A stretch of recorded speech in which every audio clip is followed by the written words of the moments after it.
Hey everybody, I'm JimClassic and you are watching Geekin. For today's video, Star Wars The Black Series, Director Krennic from Rogue One, a Star Wars story. Now, as you can see here, I got this at Five Below for about $5. Um, I'll be perfectly honest, I never would have bought Director Krennic had he not been for $5. As much as I love Star Wars, I don't buy every toy that I see, believe it or not.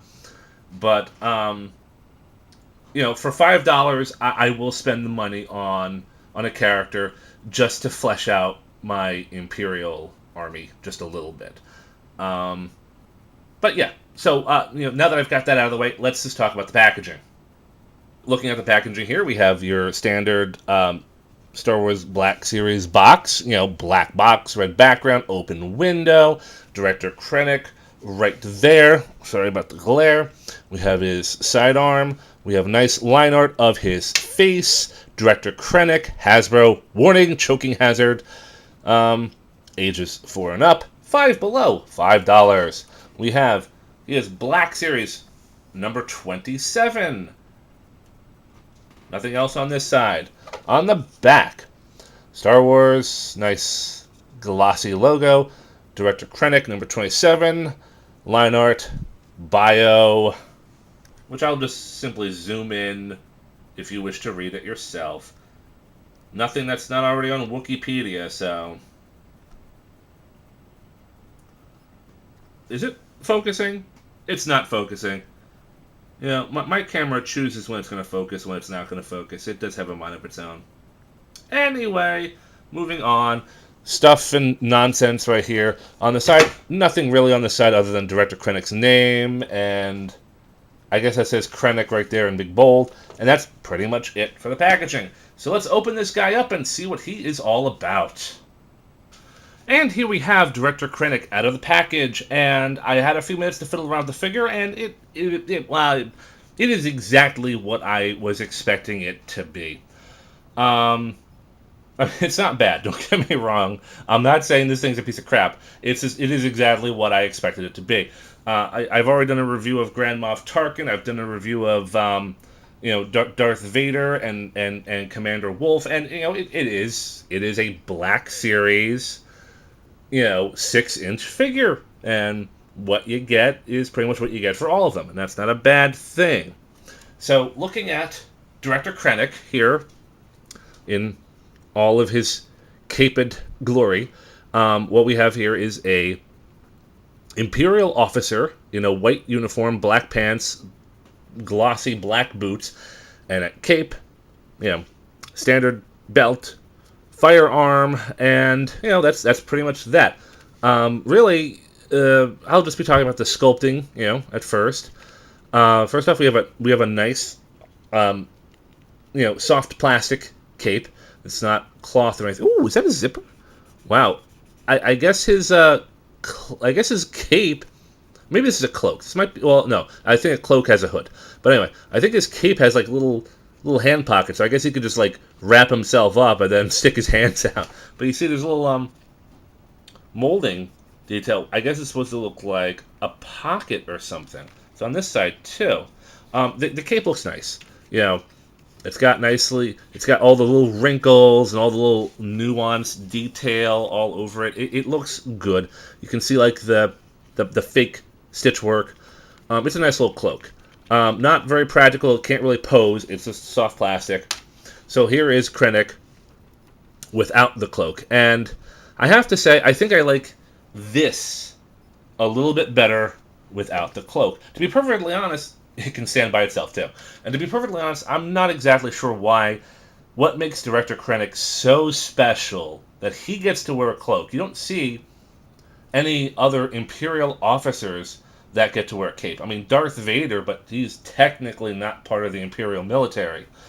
Grand Moff Tarkin doesn't wear a cloak. Grand Admiral Thrawn doesn't wear a cloak. Just Director Krennic.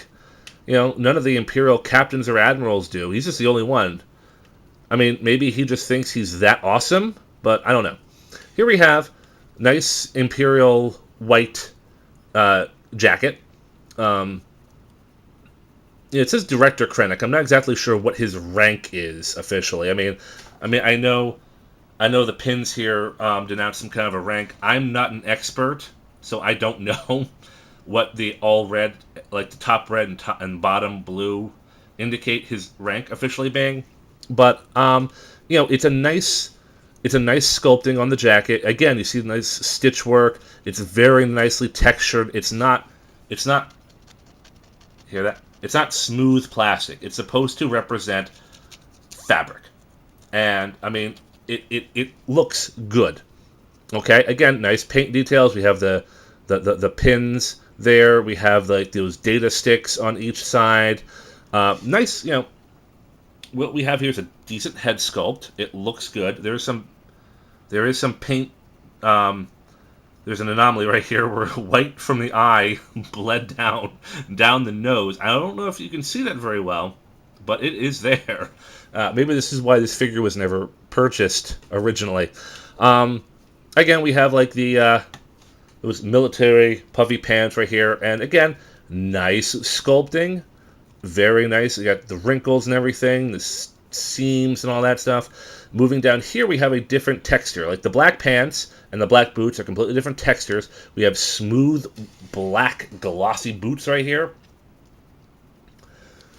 And the same smooth glossiness of the boots also are here in the gloves and on the blaster holster. Nice silver here for the Imperial military belt. Got some buckles and doodads here. I don't know what that stuff is. Maybe they're grenades. Who knows?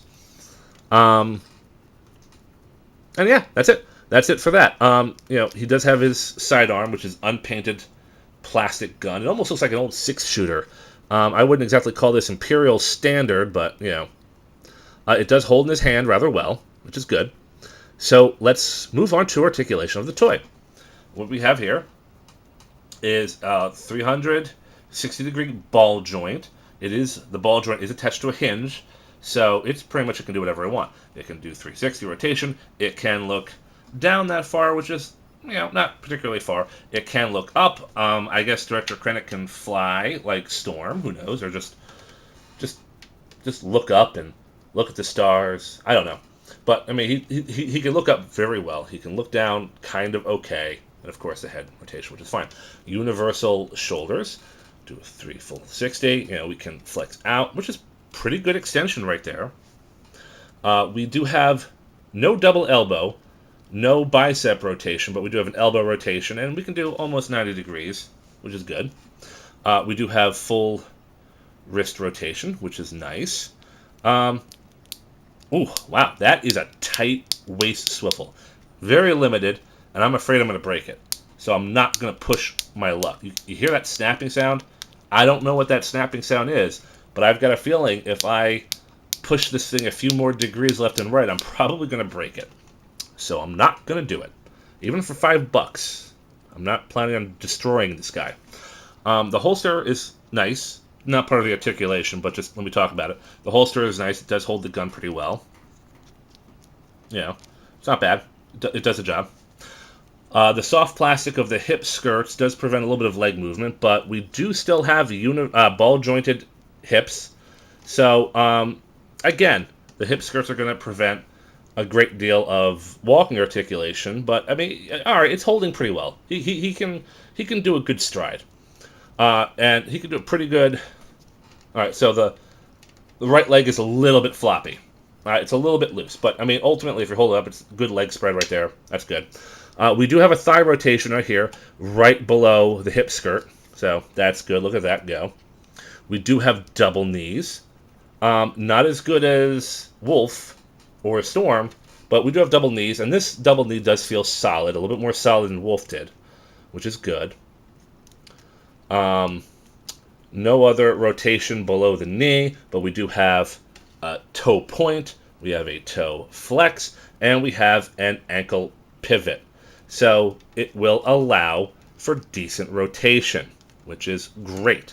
So, putting this guy back, put his cape back on, stand him up right there. Let's let's move on to comparisons, shall we? So starting off, we will include Director Krennic's rival, Grand Moff Tarkin, right there. And again, no cape for Grand Moff Tarkin, which is a shame, because if anyone deserves a cape, it's probably him. We'll add Grand Admiral Thrawn. Again, no cape. If anyone else deserves a cape, it's probably him. We will add a Death Trooper. He might not be deserving of a cape. But, yeah, whatever. We'll get Darth Vader. Because, you know, that's Imperial right there. That looks like he's part of the... He looks like it just fits in with this gang. But anyway, here we have some... Aside from the trooper here we have 4 high-ranking members of the Galactic Empire. And I have to say, Director Krennic, he looks good. I mean, he does look good. You know, the toy is, well sculpted. Aside from that right leg, yeah, okay, he's a little floppy. But, I mean, he stands, he poses, the sculpting is good. And, for $5, you can't complain with that. I do have quite a few members of Rogue One, A Star Wars Story. I mean, and that's the other reason why I bought him. You could recreate scenes where he's walking with his Death Trooper guard. You can pit him against Jyn Erso and the French guy, whoever the French guy was. I don't remember his name. The French guy, the guy who looks like Tom Green. At least the toy looks like Tom Green. Or you can even recreate that famous scene with Darth Vader and Darth Vader making goofy puns. Does this mean I'm still in command? Try not to choke on your aspirations, Director. Ho ho ho ho ho ho ho! I'm so funny. Otherwise, yeah. If you like I said, personally, I would not pay $20 for this figure because Director Krennic is not that important for me. But for $5, yeah, I would definitely pick him up. He's worth adding to my Imperial collection for that money. And I guess that's pretty much all I have to say about that. I'm JimClassic, and you've been watching Geekin' It.